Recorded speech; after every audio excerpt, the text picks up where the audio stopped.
Hi guys, welcome back to the channel, and in this video I'll show you how to add an RSI on TradingView.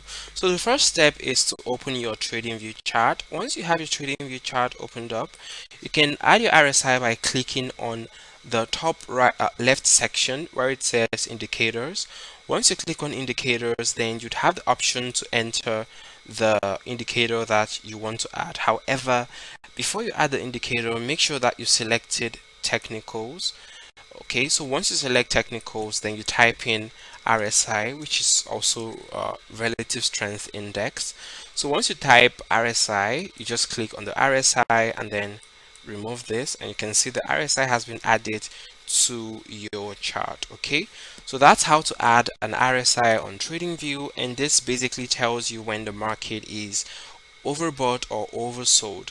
So that makes it very easy for you to see the right time to buy or sell a specific asset. So that's how to add the RSI on TradingView. And if you got some value from this video, kindly like and subscribe, and I'll see you in the next video.